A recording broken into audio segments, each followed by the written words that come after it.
A very good morning to everyone. I am Gaurav Gupta. I come back again with a new lecture. And this lecture is for class 12 and the name of the chapter is Relation and Function. It means I am talking about the unit 1 from the element maths exercise 1.4 composite function. So this topic is very complex as well as puzzling topic. Most of the student gets puzzled in this topic. So I will try to my level best. So I hope you will enjoy this video. So let's start the lecture. Please look at the board. Composition of function. तो हम यहाँ पर composite function को समझने के लिए हम यहाँ पर एक चीज डिसाइड करके चलेंगे कि हमें कोई भी स्टेप मिस नहीं करना. हम यहाँ हर प्रॉब्लम को स्टेप बाय स्टेप सॉल्व करेंगे, चाहे हमें कितना भी टाइम क्यों ना लगे, लेकिन हम हर स्टेप का कॉन्सेप्ट समझेंगे और फिर ही हम नेक्स्ट अप्रोच की तरफ अपना स्टेप फॉरवर्ड करेंगे. तो यहाँ हमारी फर्स्ट स्टेप क्या है? कॉम्पोजिशन. तो सबसे पहले आपको ये पता होना चाहिए एक्चुअली कॉम्पोजिशन क्यों कहा है इसको. तो कॉम्पोजिशन का मीनिंग आपको जनरली आपको पता है कि कॉम्पोजिशन कहाँ यूज होता है.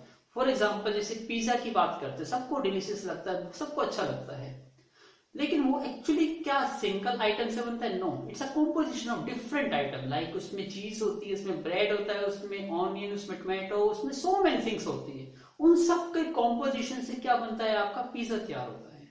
तो यहाँ पर आप पिज्जा तैयार नहीं करोगे. इट मीन्स यहाँ फंक्शंस की बात कर रहे हैं, तो यहाँ पर हम कॉम्पोजिशन का मतलब डिफरेंट टाइप के फंक्शंस को यूज करते हुए एक नया फंक्शन जनरेट करेंगे और that function is called composition या कॉम्पोजिट फंक्शन. और वो फंक्शन क्या करेगा? वो सबका कंबाइंड रिजल्ट होता है. तो ऐसा क्या मतलब होता है कि इसकी नीड क्या होती है कि why you combine all the function to make a single function. तो उस नीड को भी हम समझेंगे. तो यहां हम सबसे पहले डेफिनेशंस की बात करेंगे कि definition of the composite function क्या है. तो यदि आप इसमें से 10% 20% भी समझ जाते हो तो इट मीन्स आप 100% कॉम्पोजिट फंक्शन समझ जाओगे. इसलिए मैं स्टार्टिंग ही इसकी डेफिनेशन से करता हूं, क्योंकि most of the students definitions को समझते ही इसको रीड करते हैं 2 और मोर 3 टाइम्स और इतना पजल हो जाते हैं और वो कहते हैं छोड़ो इस टॉपिक को लास्ट में करेंगे, लास्ट टाइम में करेंगे, अभी नहीं करते, माइंड पजल हो जाएगा. नहीं, ऐसा मत करिए. आप थोड़ा सा टाइम लगाइए, इसी लेक्चर के साथ आपको फिर रिजल्ट दिखेगा कि आपको रिजल्ट मिला या नहीं मिला. तो इसलिए मैं स्टार्टिंग ही थोड़ा टफ पोर्शन से करूंगा ताकि आप माइंड में पजल हो, लेकिन उसमें क्या क्या चीज में आप पजल होते हो उस पजल्स को मैं रिमूव करूंगा ताकि आपका कॉन्सेप्ट क्या हो जाए, क्लियर हो जाए. तो यही मेरा इस लेक्चर का मेन ऑब्जेक्टिव है. तो यहां हम बात करेंगे डेफिनेशन की कि definition of the composite functions क्या है. तो यहां हम बात करते हैं let f be a function x to y. It means the element of set x is associated with the element of set y. कि जो एलिमेंट है ऑफ x सेट के उनको रिलेट कर दिया गया उन एलिमेंट से जो एलिमेंट कहां प्रेजेंट है इन द सेट y में. किसके थ्रू रिलेट किया गया? फंक्शन f के थ्रू. नाउ अब हम बात कर रहे हैं g. g एक अनदर फंक्शन है जो set y to set z पर है. इट मींस यहां जो g फंक्शन है, रिलेशन है जो एसोसिएट कर रहा है, वो एलिमेंट y के एलिमेंट को एसोसिएट कर रहा है z के एलिमेंट से. तो यहां पर आपके क्या हो गए? f और g आर द 2 फंक्शन. तो f और g हमारे 2 फंक्शन है. अब इन दोनों फंक्शन से आपको एक नया फंक्शन जनरेट करना है. Then the composition of f and g. तो इन दोनों फंक्शन की हेल्प से आपको एक नया फंक्शन जनरेट करना है और that function is denoted by GOF. It means इसको शॉर्ट फॉर्म में आप बोल सकते हो गोफ. तो ये फंक्शन क्या है आपका? गोफ.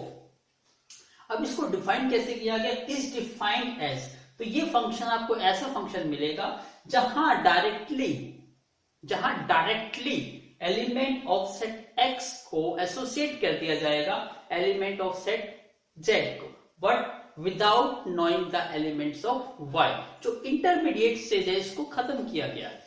तो सिंपल सेंस में ये है कि आप जो इंटरमीडिएटर होते हैं उन इंटरमीडिएटर का जो काम होता है उसको में जो टाइम कंज्यूम होता है वो टाइम से बचने के लिए, टाइम सेव करने के लिए आप डायरेक्टली कहाँ जाना चाहते हो, रिजल्ट पे जाना चाहते हो। अभी थोड़ा सा प्रॉब्लम आएगी, मैं एग्जांपल दूंगा तो एग्जांपल से आपको बेटर वे से क्लियर हो जाएगा।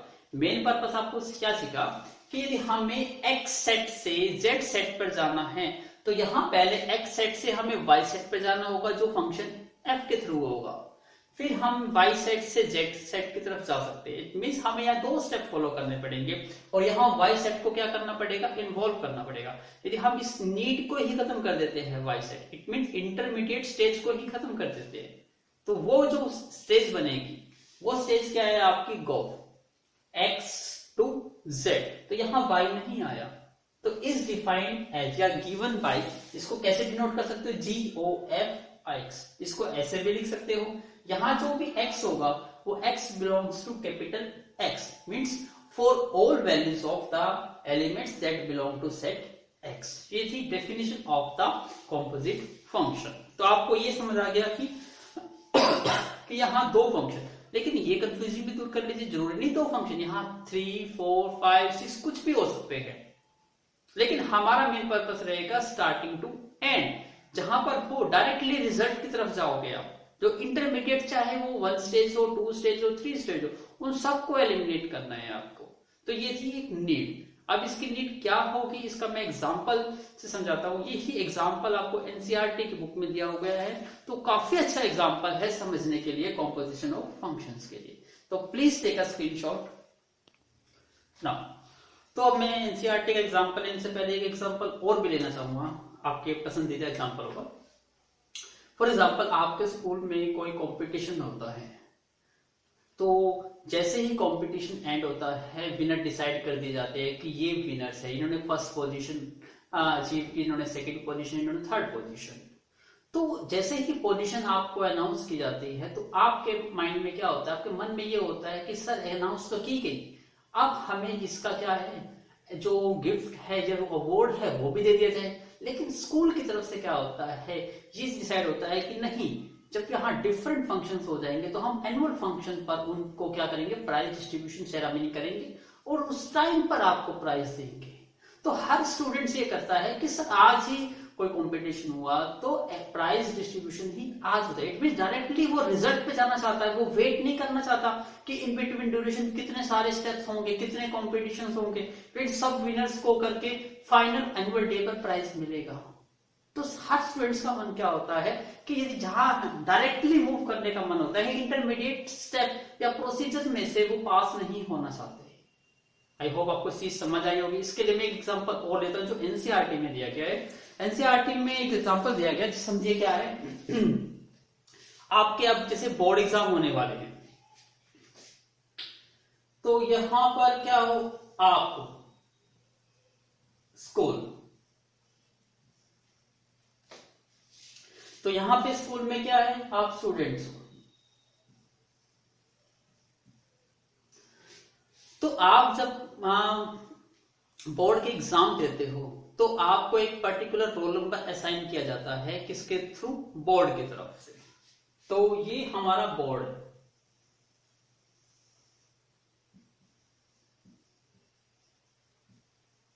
बोर्ड की तरफ कहता हूं। बोर्ड मतलब सीबीएसई बोर्ड हो, यूपीएससी बोर्ड हो, हरियाणा बोर्ड हो, महाराष्ट्र बोर्ड हो, what ever the board. Like मान लेता हूं मैं यहां सीबीएसई बोर्ड है। तो सीबीएसई बोर्ड के अकॉर्डिंग हर स्टूडेंट्स को क्या किया जाता है, एक रोल नंबर असाइन किया जाता है। इसका मतलब एक ऐसा फंक्शन यहां पर है जो हर स्टूडेंट को क्या कर रहा है, एक रोल नंबर असाइन कर रहा है। तो यहां पर रोल नंबर असाइन किया जा रहा है, तो ये एक फंक्शन है। फिर क्या होता है, जब आप कोई बोर्ड में अपना एग्जाम देते हो तो फिर वो एग्जाम शीट जो होती है, पेपर होता है, वो बोर्ड के पास आ जाता है। अब बोर्ड खुद तो चेक नहीं करेगा, क्योंकि बोर्ड के पास तो जो स्टाफ होता है, नॉट अ टीचर स्टाफ नहीं होता, लेक्चरर नहीं होते, तो वो तो क्या करते हैं, उन बोर्ड्स को फर्दर सेंड करते हैं इन चेकिंग सेंटर पर, जहां पर टीचर्स लेक्चरर अवेलेबल होते हैं जो एग्जामिनेशन शीट को चेक करते हैं। इट मींस यहां पर फिर क्या है, टीचर से या आप कह सकते हो चेकर से। जो रिजल्ट को क्या करेंगे, जो आपकी शीट है उसको चेक करेंगे, उसको इवेल्युएट करेंगे, उसको अकॉर्डिंग आपको मार्क्स डिस्ट्रीब्यूट करेंगे। तो यहाँ पर जब बोर्ड के पास आपकी आंसर शीट जाती है तो अभी आपने उस पर क्या लिखा हुआ है, रोल नंबर लिखा हुआ है, लेकिन जैसे ही वो बोर्ड के पास जाएगी तो वहां पर आपका जो रोल नंबर की जो जहां आपने लिखा होता है उसको स्टेपल कर दिया जाता है, उसको पेस्टिंग कर दी जाती है या उसको रिमूव कर दिया जाता है और उस पर एक बार कोड लगा दिया जाता है। बार कोड का मतलब होता है कोडिंग करते हैं। तो बोर्ड क्या करता है, कोडिंग करता है। बार यहां पे क्या करेगा, कोडिंग करेगा, मतलब रोल नंबर के अकॉर्डिंग, जो रोल नंबर होता है उसके अकॉर्डिंग कुछ कोड देगा। फॉर एग्जांपल जैसे मेरा name Gaurav Gupta, it means मेरा नाम स्टार्ट कहां से होता है, GA से। तो फॉर एग्जांपल कोई कोडिंग ऐसी टेक्निक है जो G को क्या लिख सकता है, एक अल्फाबेट नेक्स्ट लिख सकता है। तो G के बाद क्या आता है, जैसे मेरा नाम GA, तो G को वो क्या लिखेगा, H, और A के बाद नेक्स्ट अल्फाबेट क्या आता है, B। तो वो मान लीजिए कोडिंग करके क्या सेंड करता है, HB, लेकिन एक्चुअली में तो वो GA है ना। इट मीन्स वो रोल नंबर को छुपाने की कोशिश करते हैं ताकि टीचर्स भी उस रोल नंबर को रीड ना कर सके। तो इसका मतलब क्या किया, यहाँ पे बोर्ड के द्वारा कोडिंग की गई और उसके द्वारा कुछ कोड दे दिए गए। तो यहाँ पे असाइन क्या किया गया, कोड। तो यहाँ पे कोड असाइन कर दिया गया। तो अब टीचर्स के पास जो आपकी पेपर शीट जाएगी उस पर आपका रोल नंबर नहीं होगा, उस पर किसका क्या होगा, कोड होगा। तो टीचर्स उस कोड के अकॉर्डिंग आपका जो पेपर है उसको चेक करेंगे और उसमें अवार्ड लिस्ट के अकॉर्डिंग उसको फिर बोर्ड को सेंड करेंगे। यही काम होता है कि फिर ये यहां से कहां जाएगा, बोर्ड के पास जाएगा। फिर बोर्ड क्या करेगा, उसको जो कोडिंग दी थी उस कोडिंग को वापस से एनकोड करेगा। यहाँ कोडिंग को मैं क्या कहते हैं, एनकोड कहते हैं, छुपाना, यहां छुपा दिया।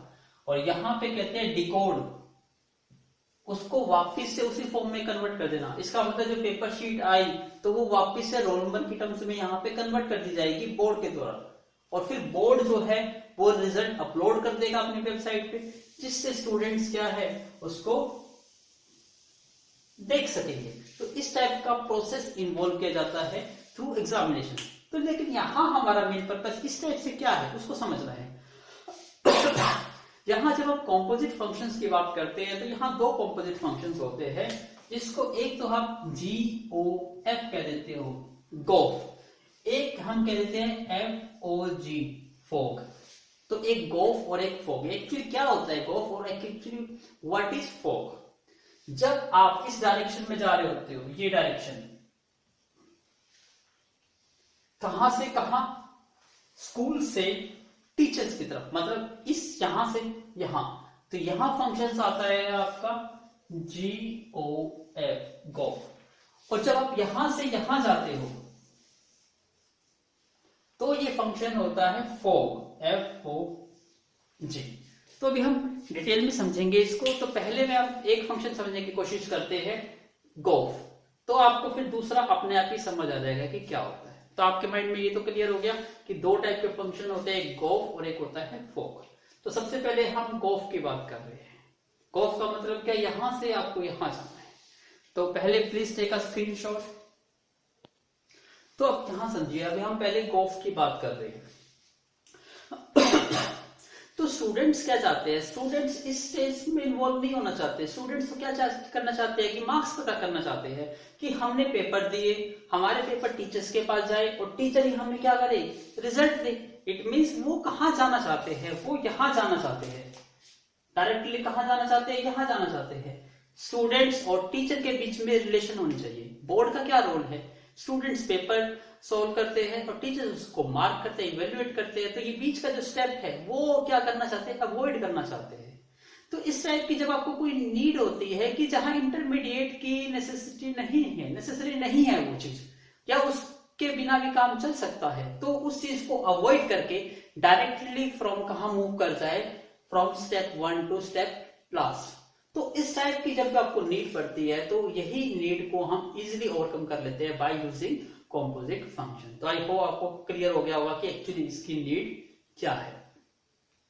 तो अब हम अपने सेट के अकॉर्डिंग इसको रिप्रेजेंट करेंगे। तो आपको रिप्रेजेंटेशन ये समझ आ गया होगा कि एग्जाम्पल क्या है। अब मैं सेट के अकॉर्डिंग इसको समझाने की कोशिश करता हूं। नाउ अब हम जो डेफिनेशन है उसके अकॉर्डिंग समझने की कोशिश करेंगे। सबसे पहले एक फंक्शन था f, वो फंक्शन क्या था, x सेट से y सेट। फंक्शन f क्या था, x set to y set. मान लीजिए ये मेरा x सेट है और ये सेट हम रेड कर लेते हैं, this one is my y set. Clear है। तो अब इनको कनेक्ट करने के लिए यहां पर जो फंक्शन डिसाइड किया गया है, जो ये फंक्शन है, ये फंक्शन हमारा क्या है, f फंक्शन। ये चीज क्लियर होगी, ये फंक्शन क्या है हमारा, f फंक्शन।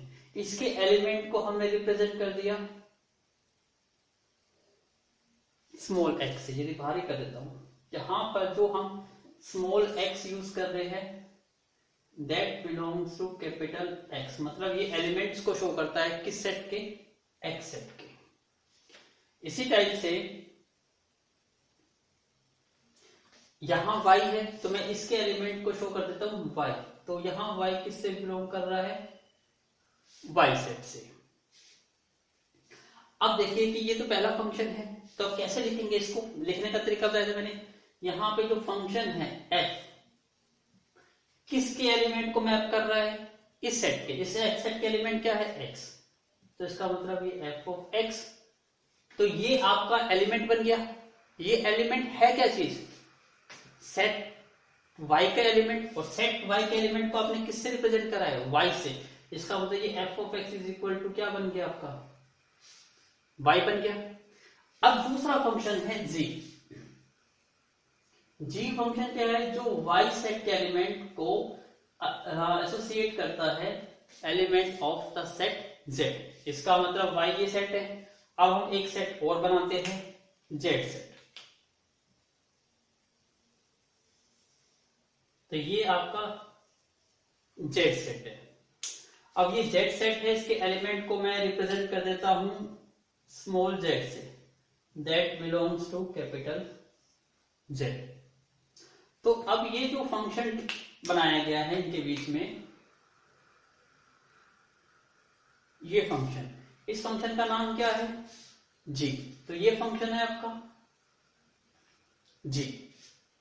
तो अब g किसके एलिमेंट को मैप कर रहा है, इस सेट के एलिमेंट को। इस सेट का एलिमेंट क्या है, y, तो g ऑफ y।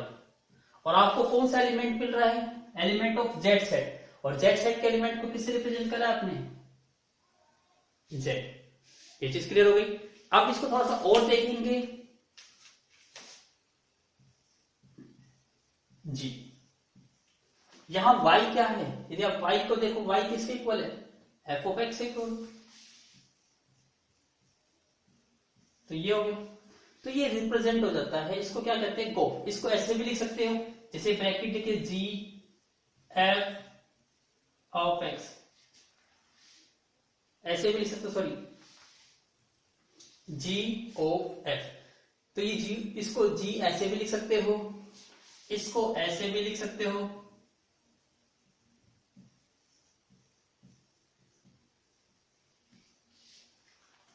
तो डिफरेंट वे है ये रिप्रेजेंट करने का, ये अलग अलग तरीका है रिप्रेजेंट करने का। तो इसमें पजल मत होइए, इसका मीनिंग एक ही है। अब आप क्या करना चाह रहे थे तो अभी रुकिए, यहां पे तो मैं गलती कर दी, सॉरी। यहां से हमें बेसिकली क्या मिल रहा है, g ऑफ f। तो यहां पे मैं क्या लिख देता हूं, g f of x। Easy result मिल रहा है। लेकिन आपको पहले यहां से यहां जाना पड़ा, फिर यहां से यहां। आप कहां जाना चाहते हो, आप यहां से यहां जाना चाहते हो डायरेक्टली। ये सेट आपका क्या है, x, और ये सेट क्या है आपका, z। अब आपने एक ऐसा फंक्शन बनाया जो फंक्शन x सेट से डायरेक्टली आपको एसोसिएट कर देगा z सेट की तरफ। इसको कुछ भी नाम दे सकते हो, मान लो मैं इसको h नाम दे देता हूं, लेट कर लिया मैंने इसको h। तो यहां एक h ऐसा फंक्शन बना दिया मैंने, ऐसा फंक्शन बना दिया h, जो x सेट को किससे रिलेट कर देगा, z सेट से रिलेट कर देगा। अब ये जो h है ये हमारा कोई फंक्शन है। अब इसी फंक्शन का नाम क्या है, कॉफ। तो जो ये आपको वैल्यू मिली, आपको पता चल गया ये वैल्यू क्या होती है। इसको ऐसे भी लिखा जा सकता है, इसको ऐसे करके भी लिखा जा सकता है। तो जब आपको ये रिजल्ट मिला, आपका यहां से स्टार्ट हुआ और यहां पर हुआ, तो ये डायरेक्टली आपको ऐसा फंक्शन जो आपको डायरेक्टली ये रिजल्ट दे दे, तो वो फंक्शन हमारा क्या है, h। और इसी h फंक्शन का नाम क्या है, ये आप लिखना चाहेंगे तो गॉफ। तो आई होप आपको ये चीज समझ आ गई होगी कि ये चीज है क्या चीज। तो ये हमारा बेसिकली कॉम्पोजिट फंक्शन है। इसके लिए आपको इंटरमीडिएट स्टेजेस को इन्वॉल्व करने की जरूरत नहीं पड़ती। तो आई होप आपको ये चीज समझ आ गई। तो अब थोड़ा सा और एग्जांपल लेने की कोशिश करूंगा, इसको थोड़ा सा और डीप में स्टडी करेंगे अभी हम। तो please take a screenshot now. अब हम इसी को समझने के लिए मैं क्वेश्चन यूज करता हूँ, क्वेश्चन को सॉल्व करेंगे, फिर मैं one by one each and every property बताऊंगा, उसको क्वेश्चन के अकॉर्डिंग आपको समझाने की कोशिश करूंगा। तो यहाँ देखिए क्वेश्चन नंबर 1 क्या कहता है कि लेट f एक फंक्शन है। यहाँ पर एक सेट दे दिया आपको 2 3 4 5, इसका मतलब नेम नहीं दिया x और y, यहाँ पर एक ये सेट है आपका। तो इस सेट को एसोसिएट किया गया है इस सेट से, थ्रू किस फंक्शन के थ्रू, f फंक्शन के थ्रू। सेकेंड फंक्शन क्या है, g, जिसमें इस सेट के एलिमेंट को एसोसिएट किया गया है इसके थ्रू। और बी फंक्शन डिफाइंड, और फंक्शन को डिफाइंड भी कर दिया गया है, एसोसिएट भी कर दिया गया है बाय सर्टेन रूल्स के अकॉर्डिंग। और वो रूल्स ये दिया गया है कि f of 2 is equal to 3, f of 3 is equal to 4। It means ये वैल्यूज दे दी गई है और आपसे कहा गया है कि फाइंड करिए GOF। आपको फाइंड करना है GOF, फाइंड आउट करना है। कैसे करेंगे, उसको रूल कैसे होता है, सिस्टमेटिक वे क्या होता है, उसको समझने के लिए पहले मैं इसका डायग्राम बनाने की कोशिश करता हूं। सबसे पहले आप समझिए यहां पर हमारे 3 सेट की बात हो रही है, तो मैं यहां पे 3 सेट बना लेता हूं।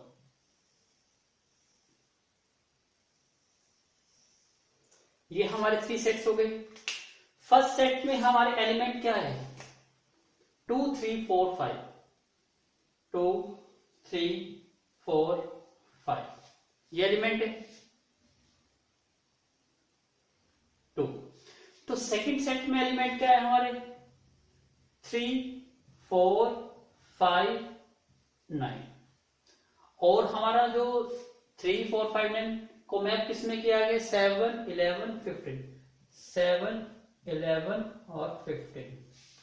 अब ध्यान से रीड करेंगे। सबसे पहला जो है वो इस सेट को इस सेट के साथ एसोसिएट किया गया है, इस सेट को इस सेट के साथ एसोसिएट किया है। और कौन सा फंक्शन डिफाइन किया गया, f। इसका मतलब जो ये फंक्शन है, ये फंक्शन हमारा क्या है, f है।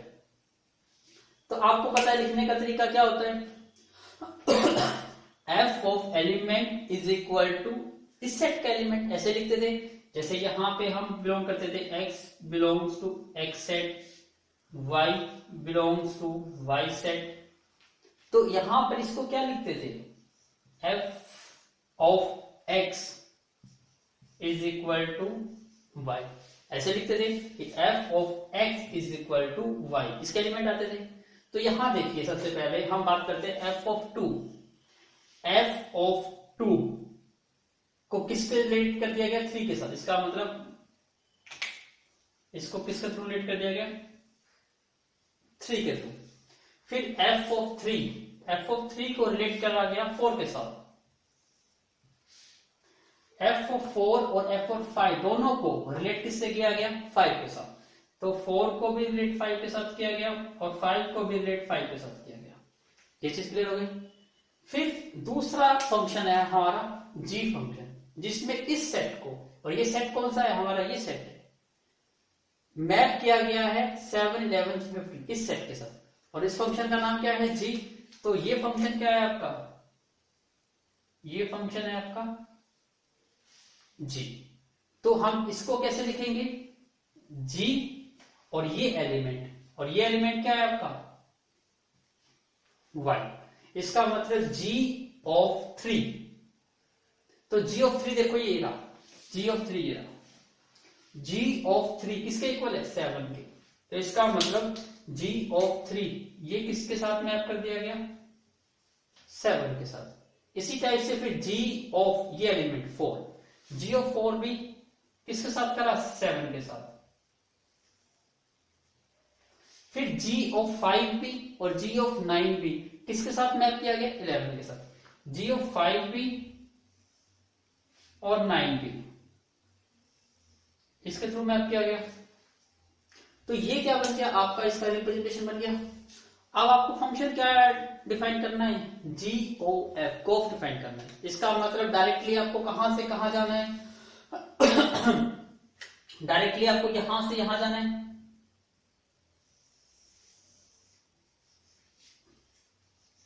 यहां जाना है, इस सेट से इस सेट पे जाना है आपको। तो ये फंक्शन क्या है आपका? गोफ। इसका मतलब आपको फाइंड करना है यहां पर GOF, यही क्वेश्चन है। और डेफिनेशन आपको पता है g ऑफ f(x) की क्या डेफिनेशन होती है कि g of f is equal to क्या होता है? gf of x is equal to यही होता है फॉर ऑल, सभी वैल्यू के लिए जो x किससे बिलोंग करता है? x सेट से बिलोंग करता है। यही डेफिनेशन होती है। तो हमने यही डेफिनेशन लिखी। अब हम इसी के अकॉर्डिंग करना चाहते हैं फाइंड आउट। तो अब यहां देखिए g of f of x, यहां x का एलिमेंट ये है, तो x की बात कर रहे हैं हम 2 की, तो ये क्या हो गया आपका 2 is equal to g of, फिर हम देखो f ऑफ x को कैसे लिखते हैं? ऐसे लिखते हैं। तो यहां क्या बन गया? g ऑफ f ऑफ 2, ये बन गया। अब आपको पता है equal to f of 2, f of 2 आपको पता है 3, तो ये क्या बन गया? g of 3। अब g ऑफ 3, अब g ऑफ 3 आपको पता है क्या है? 7, तो ये वैल्यू क्या मिल गई आपको? 7 मिल गई।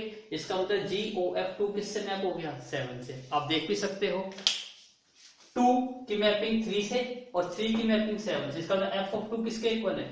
7 के इक्वल है। और यहां से आपको डायरेक्ट मिल गया f ऑफ 2 किसके इक्वल है? 7 के इक्वल है। आई होप आपको ये चीज समझ आई होगी। तो ये चीज क्लियर हुई। तो अभी मैं थोड़ा सा उसको और सोल्व कर देंगे, तो please take a screenshot. Now step clear हुआ। अब हम इस पे नेक्स्ट पे अप्लाई करते हैं। अब देखिएगा g ऑफ f, अब नेक्स्ट एलिमेंट हमने 2 ले लिया। अब एलिमेंट कौन सा लेंगे? 3, तो ये 3 बन गया। कैसे लिखेंगे इसको? g ऑफ f ऑफ 3, ये हो गया। अब g of f of 3, f of 3 आपको पता है कितना है? 7, तो ये 7 हो गया। अब g ऑफ 7, g ऑफ 7 देखो कहां है? ये रहा। सॉरी, f ऑफ 3 किसके इक्वल है? 7 के। एक मिनट रुकिए, सॉरी हमने गलत कर दिया। यहाँ पे देखो f ऑफ 3 तो यहाँ पर गिवन है। f ऑफ 3 किसके इक्वल है? 4 के इक्वल है। गलती लिख दिया हमने से। तो ये क्या हो गया? f of 3 is equal to 4 हो गया। अब g ऑफ 4 कहां है? ये रहा। किसके इक्वल है? 7 के। ये वैल्यू मिल गई। अब थर्ड एलिमेंट क्या है आपका? 4th। करिए इसको g ऑफ f4, कैसे लिखेंगे इसको? g f of 4। अब f ऑफ 4 किसके इक्वल है? f ऑफ 4 ये रहा। f ऑफ 4 और f ऑफ 5 किसके इक्वल है? 5 के इक्वल है। इसका मतलब ये g ऑफ क्या बन गया? 5। अब g ऑफ 5 किसके इक्वल है? 11 के। तो ये क्या आ गया आपका? 11 आ गया। सेकंड हो गया। अब रह गया हमारा लास्ट 5, तो कैसे लिखेंगे इसको? g ऑफ f5, तो g ऑफ f ऑफ 5। अब f ऑफ 5 आपको पता है, f ऑफ 5 ये रहा। f ऑफ 5 किसके इक्वल है? 5 के इक्वल है। तो इसको क्या लिखेंगे हम? 5। और g ऑफ 5 किसके इक्वल है? 11। तो ये हमारी सभी वैल्यू निकल गई। तो थोड़ा सा पजलिंग हो रहा है, तो इसमें जो एक्स्ट्रा पार्ट है क्वेश्चन का मैं उसको रब कर रहा हूं। फिर इसको फिर से एनालाइज करिएगा। Now look at the board. आपको फाइंड आउट क्या करना था? g o f। और आपको पता है g o f, f का मतलब क्या है? आप x फंक्शन से कहां से मैप करना चाह रहे थे? इस फंक्शन से डायरेक्टली यहां जाना चाह रहे थे। तो यहां के एलिमेंट क्या है? गोफ डिफाइन करना है। तो सभी एलिमेंट के लिए करेंगे। तो सबसे पहला एलिमेंट हमारा 2 था, तो हमने क्या पुट करा? g o f 2। और इसको लिखने का तरीका आपको याद है, कैसे लिखते हैं, GOF x हो तो इसको ऐसे लिखेंगे GOF ऑफ x। तो सबसे पहले हम क्या करते थे, इसकी वैल्यू पुट करते थे। जैसे हमने यहाँ पे क्या पुट करा, G ऑफ f ऑफ 2, हमारा 2 फर्स्ट एलिमेंट था, तो हमने यहाँ पे 2 पुट करा, तो अब ये बन गया, इसको लिखा हमने इस फॉर्म में। तो अब ये f ऑफ 2, और आपको पता है f ऑफ 2, f फंक्शन है और 2, तो 2 को किस में मैप करा है, 3 में। इसका मतलब ये वैल्यू क्या आ गई, 3। तो ये सोल्व हो गया, बाहर क्या है g, तो ये बन गया g ऑफ 3।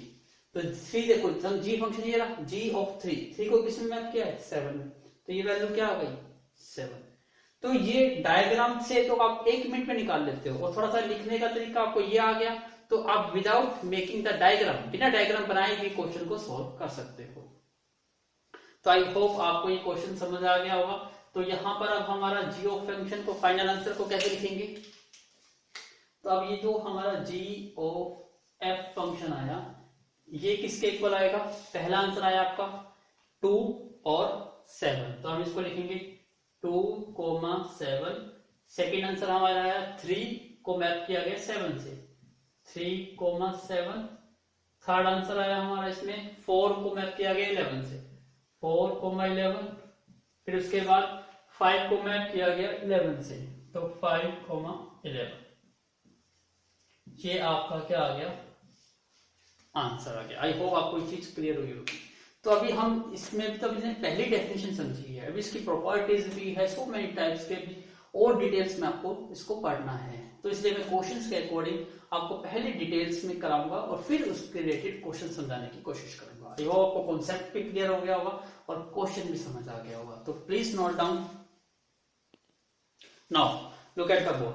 अभी इसी से रिलेटेड मैं डायग्राम को रब नहीं किया, क्योंकि इसमें एक इंपॉर्टेंट प्रॉपर्टी है जो आपको समझनी है और माइंड में सेट करनी है। इसको प्रॉपर्टी होती है यदि आपको GOF और एक होता है f ऑफ g, दो ही फंक्शन होते हैं कंपोजिट फंक्शन में। यदि आप f ऑफ g या GOF को डिफाइन करना चाहते हो और ये पता लगाना चाहते हैं कि ये फंक्शन एग्जिस्ट भी करता है या नहीं करता, मतलब आपने ऐसे ही लिख दिया, क्या वो एग्जिस्ट कर रहा है या नहीं कर रहा, वो चेक करना होता है पहले किसी भी फंक्शन को। जैसे ये हमारा क्वेश्चन था, तो इसमें हमें एक स्टेप पहले करना चाहिए था, लेकिन वो मैंने स्टेप करा नहीं जान करके। क्यों नहीं करा, क्योंकि वो प्रॉपर्टी नहीं समझ आती पहले, इसलिए मैंने वो स्टेप नहीं करा।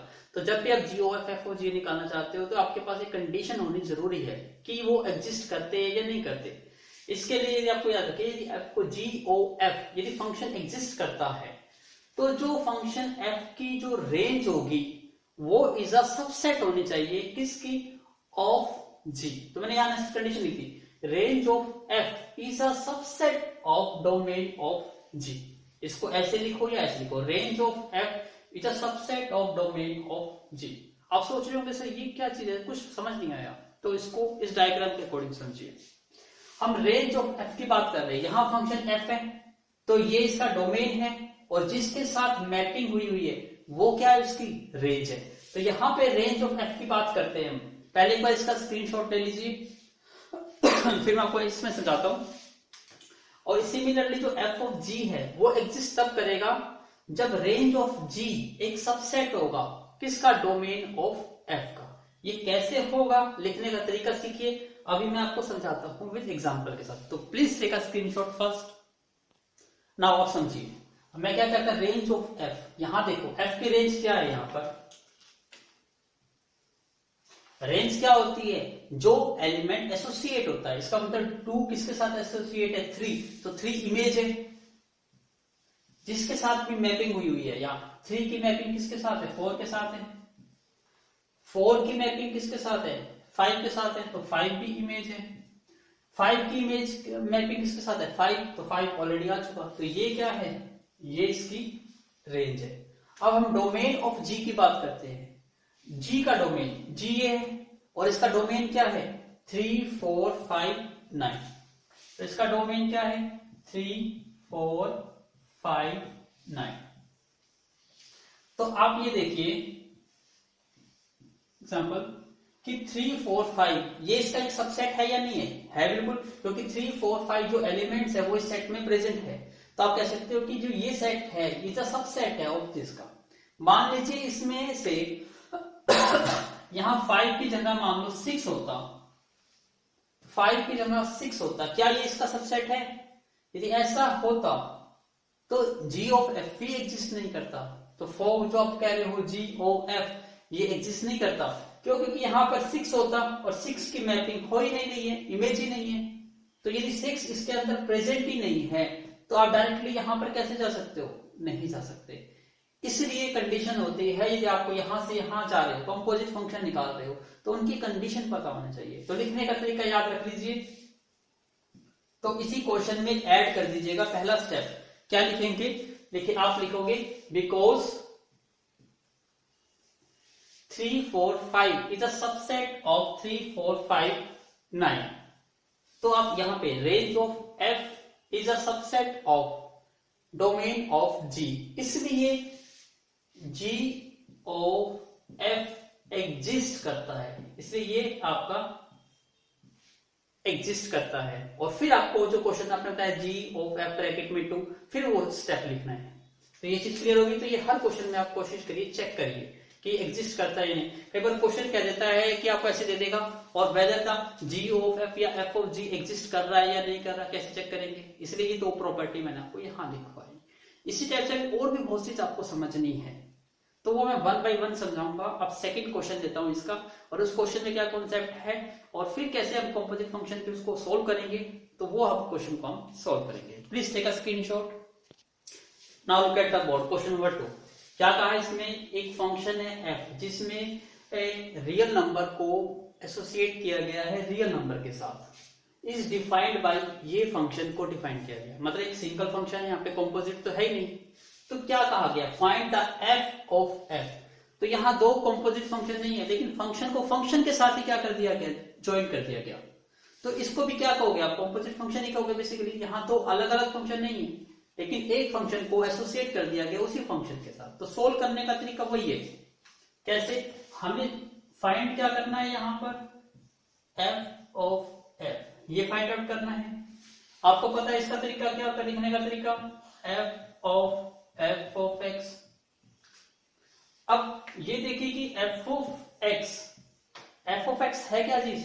आपको गिवन है ये ना, इसका मतलब ये वैल्यू है x स्क्वायर माइनस में 3x प्लस में 2। इट मीन्स आपको ये फाइंड आउट करना है। अब इसको कंपेयर करो अपने फंक्शन के, यहाँ x है तो आपने यहाँ x रखा। अब यहाँ आपको फाइंड आउट क्या करना है? x square minus 3x plus 2। It means आपको क्या पुट करना है? जहां भी x है वहां पर ये पुट करना है, तो पुट इट हियर। तो रिजल्ट क्या बन जाएगा हमारा? x को क्या पुट करना है यहाँ पर? x square minus 3x plus 2, और उसका स्क्वायर है तो स्क्वायर कर दिया, माइनस 3 इंटू फिर x आ गया, और x को क्या पुट करना है? x स्क्वायर माइनस में 3x प्लस में 2, और फिर प्लस में क्या है? 2 है। अब इसको सोल्व करिए। यहां देखो a plus b plus c का होल स्क्वायर, तो डायरेक्टली अप्लाई करिए आइडेंटिटी। आइडेंटिटी क्या होती है? a स्क्वायर, तो ये क्या बन जाएगा? a square plus b square plus c square और प्लस के 2ab, 2a और b को मल्टीप्लाई करोगे, नेगेटिव है तो माइनस का आएगा 2 इंटू ab, इसकी मल्टीप्लाई करोगे तो क्या वैल्यू बन जाएगी? 3x की क्यूब। फिर 2bc, ये एक नेगेटिव एक पॉजिटिव, तो आंसर नेगेटिव ही आएगा। 2bc, इन दोनों की मल्टीप्लाई करेंगे क्या आ जाएगा? 6x। फिर प्लस में 2ac, a और c, तो 2 इंटू ac कितना हो जाएगा? x square into 2, 2x square. a plus b plus c का होल स्क्वायर लगा दिया। अब रिमेनिंग टर्म्स ये है, इसकी मल्टीप्लाई सोल्व कर दो।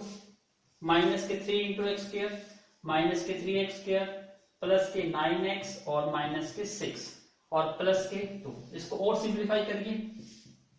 x की पावर 4 प्लस में 9x की पावर 2 प्लस में 4 minus 6x cube minus 12x plus 4x square और माइनस के 3x स्क्वायर प्लस के 9x माइनस के 6। और सोल्व करिए।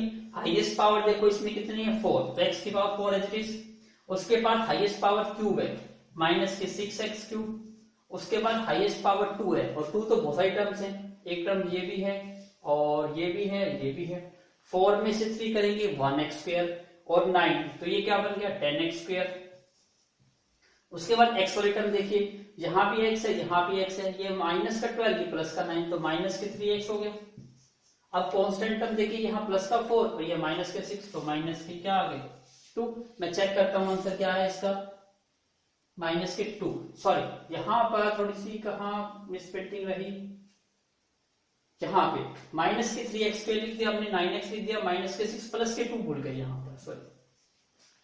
तो अब देखो ये प्लस का 4 और ये प्लस के 2, 6 माइनस 6 ये कट गया, तो this one is the your answer. तो प्लीज टेक अ नोट, इसमें कुछ नया कॉन्सेप्ट नहीं था, लेकिन एक आपको पता चल गई कि f ऑफ g या g ऑफ f के अलावा भी आपसे f ऑफ f भी फाइंड आउट करने को कह सकता है, g ऑफ g भी फाइंड आउट करने को कह सकता है। तो इस प्रोसीजर को फॉलो करके आप क्वेश्चन को सोल्व कर सकते हो। Please take a screenshot. Now look at the board, question number 3। यहाँ दो फंक्शंस है f और g, वहां एक फंक्शन था, यहाँ दो फंक्शन है f और g।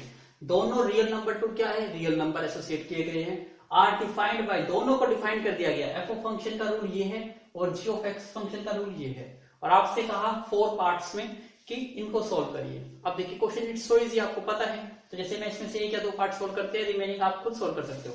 जैसे हम पहले एफ ऑफ जी सोल्व करते हैं। एफ ऑफ जी का मतलब क्या है, f of g of x, ये है इसका मतलब। इसको कैसे लिखेंगे हम, f of g of x, ऐसे लिखेंगे इसको।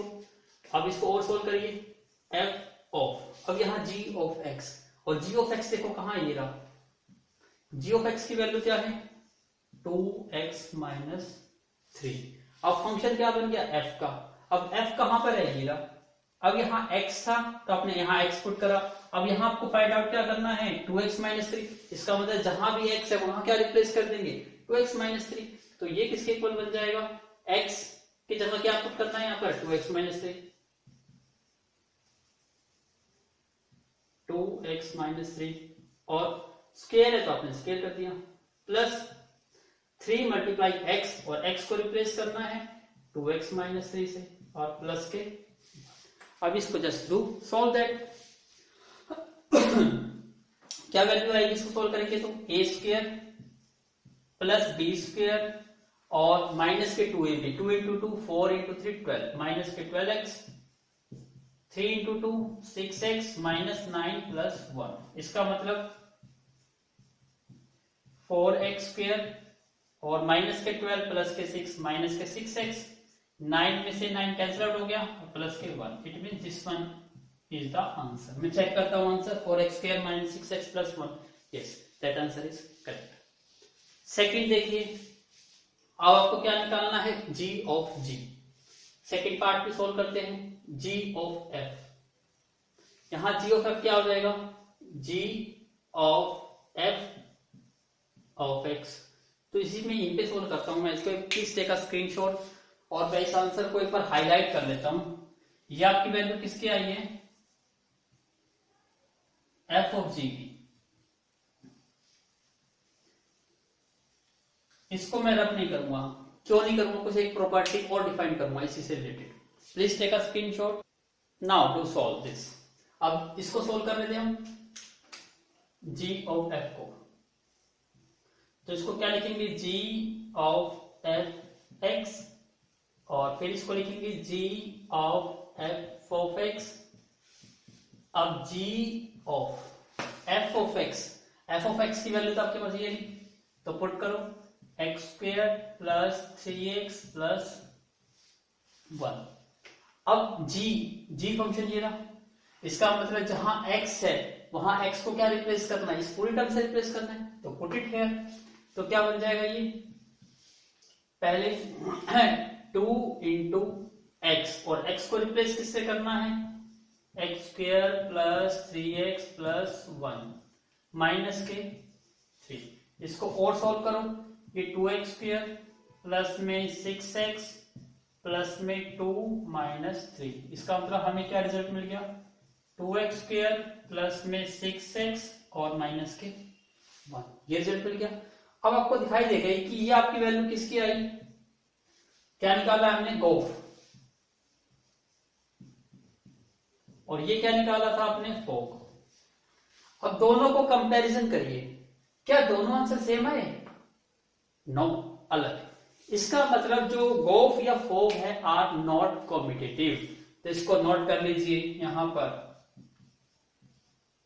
जो फोग फंक्शन होता है या गोफ, और यहां क्या आएगा? Not equal, not competitive. तो ये कॉम्यूटेटिव नहीं होता। तो ये इंपॉर्टेंट प्रॉपर्टी होती है। तो कभी ये मत समझिए कि एफ ओ जी है, इसको जी ओ एफ दोनों का अलग अलग लिख दो, नहीं, ये कॉम्पिटिटिव नहीं होता, इसका ऑर्डर चेंज आप नहीं कर सकते। तो इस टाइप से थर्ड पार्ट और फोर्थ पार्ट आप खुद कर सकते हो, it's very easy. Please take a screenshot.